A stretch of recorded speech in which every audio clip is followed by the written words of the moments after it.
much. Mick Mulvaney, NewsNation political Carolina congressman and White House chief of staff during the Trump administration, here with me now. Good morning to you, Mick. I want to turn back the hands of time. A year ago, you said that Senator Scott could pose a serious challenge to former President Trump. But you also said Dwayne "The Rock" Johnson was a formidable opponent and described Governor DeSantis as Trump's most loyal ally. Clearly, things have changed a little bit. Do you think that Senator Scott is still on the short list? I do, for a variety of reasons, including many of the ones that your reporter just mentioned. Tim is a unique individual. He's one of the most genuinely nice human beings you are ever going to meet, which is rare in politics. He's still very good on policy. He's a tremendous speaker. The speech today, I'm actually headed down to Charleston as soon as I finish this interview to go see the speech live.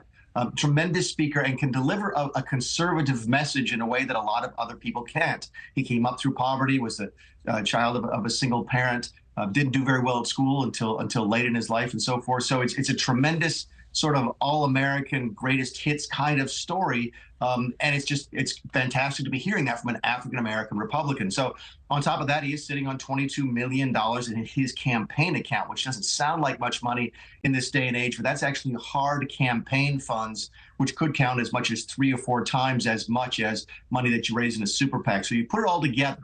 You take the individual, take the circumstance, you take the financing, and Tim Scott is a viable candidate, I think, for president. Well, you mentioned that he's one of the most genuinely nice people you would know, again, from your work there in South Carolina. Nice, but maybe too nice. You know, he has a longstanding positive relationship with the former president. But in interviews, he's been very careful not to speak ill of Trump, but not to side with him either.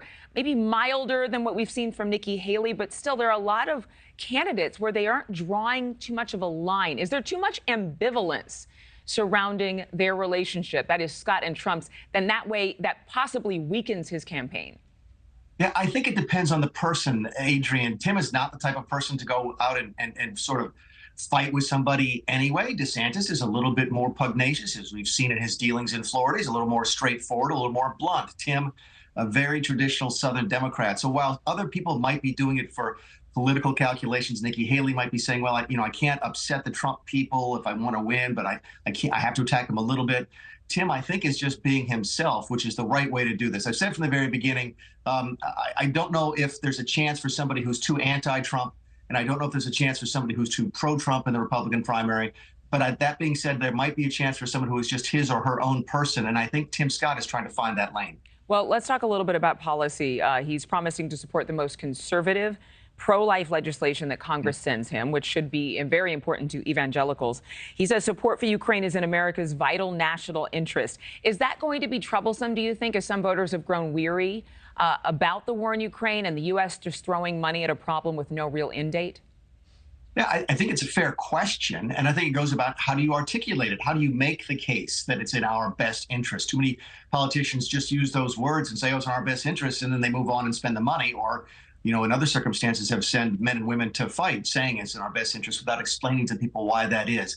I think you'll see some of that today. I hope you'll see some of that today, or at least in these opening days of the campaign. I understand Tim is going to Iowa, going to New Hampshire. Voters there are very well educated about the issues, and they're going to ask him those tough questions. So be curious to see in the next 48 hours how his message congeals around Ukraine and other big topics like abortion and spending and deficits and the debt ceiling. And immigration. Title 42 now expired, and Senator Scott has called to reinstate that policy at the border using the current war on drugs, on fentanyl specifically, as the healthcare crisis that would justify reinstating it, as we did with COVID.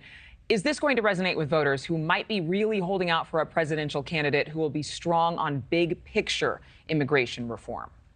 Yeah, I think a lot of the candidates, Adrienne, are going to look the same. That's in terms of policy. That's not that unusual. You might see some differences on Ukraine this year. Foreign policy typically can sort of divide Republicans. But face it, this is a primary. All the Republicans are going to sound pretty much the same, just like in a Democrat primary. All the candidates are going to sound pretty much the same.